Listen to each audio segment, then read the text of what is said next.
In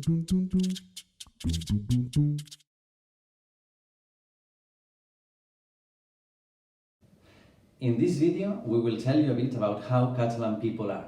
Yeah, so how do we behave? What can you expect? Let's go over this list, and the first thing that they say about us is that we are a welcoming society.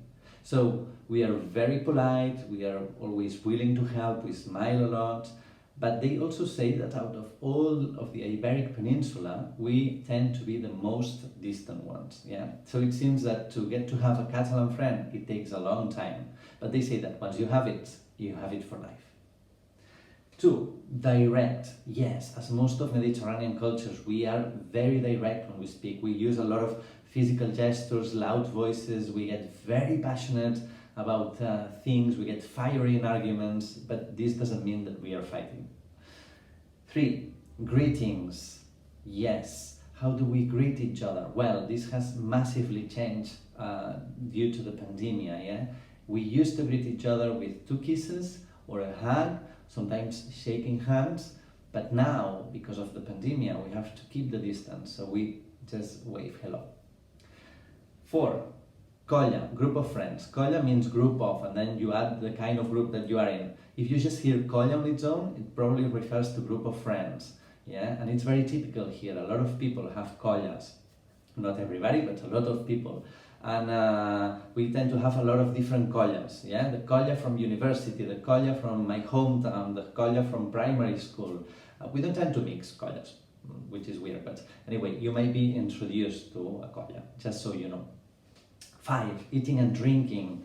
Obviously, going out, eating and drinking, it's an important part of our culture, but also this has changed a lot due to the pandemic because we are trying to restrict our social contact, yeah? But anyway, I'm sure that you have noticed that we eat very late. Our main meal tends to be lunch or even dinner, yeah, for some people. And it's very late that we have. In some restaurants they serve dinner, they start serving dinner also at 11 or 12. You can go there and have proper dinner. We are trying to change this habit, but obviously it's difficult to change a habit in the whole society, but we know that it's not healthy. Drinking, yes. We drink as a society. Wine is a very important part of Catalan society. There's a lot of wine producers. And also we are kind of introduced to alcohol at an early stage, probably when you're a teenager, and your parents, you're in a family lunch or dinner, and they will allow you to try a bit of wine, to taste it. So alcohol doesn't become a taboo for us. But if you go out, you will see that some people get drunk, and also, which I think is important, here the reaction to alcohol when people get drunk, they tend to have 2 reactions. One is that they are very happy and they dance a lot, or the other one is the crying bit. Oh, my life is shit, blah blah blah. But here people don't tend to get aggressive, yeah, with alcohol. Just so you know, you won't see a lot of fights, physical fights in clubs. People here don't tend to fight. You might see one, maybe 2, but it's not common. 6. Who pays? Great. So you are with a colla, yeah? You are there, people are talking, you are, hello, I'm new here, and suddenly you get a drink in your hand, and it's like, oh, is it paid? Should I pay? I don't know. Well, here, we tend to pay for our own drinks, yeah?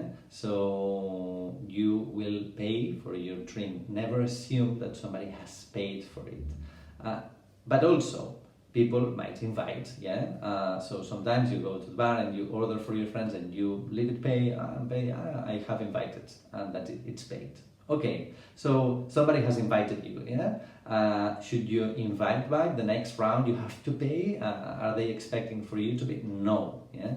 You don't need to pay back, you don't need to invite. It's nice if you want to do it, but nobody will expect so. 7. Tolerant society. Yes, we are welcoming, we are direct, we are also a tolerant society. Think about our geographical situation, yeah, next to the Mediterranean Sea, and historically there's been a land in the middle of a lot of commercial routes, the Romans, the Greeks, so we are used having different cultures going by and having different religious beliefs here and different sexual preferences. So you will see that this is a land of open-minded people, that we respect a lot the difference, and we are very happy, and we would like to keep it that way. 8. Lessons and professors. So what can you expect at university? Well, you will be very much on your own at university. Yeah? You will not have people following your process. You are very much responsible to assist lessons, to go, to be on time, lessons start on time, and professors are very accessible, yeah, here, so you can approach them, you can talk to them, and they will be very happy to help and very willing to help you, yeah. Now, this bit in orange here, what is that, yeah? Well, we have different ways to address to the person that we have in front, yeah? We have the direct way, which is the one that we use a lot, tu, yeah? But also we have the polite way, which starts with vostè, which means both of them mean you, yeah? But if you hear vostè, it's very polite, and vostè gives distance, yeah? So a lot of people, when they are learning Catalan, they say, do you use a lot this polite way, and with professors, should I use this polite way? Well, no, yeah? Every time this is less and less and less used. We tend to use it with all people that we don't know, probably, or I don't know, massive masters, professors, you know, that it's like, oh, but we tend to be very direct, as we said, and we tend to use the you form. You have much more information in the guide that has been provided to you, and we hope that you enjoy your time here.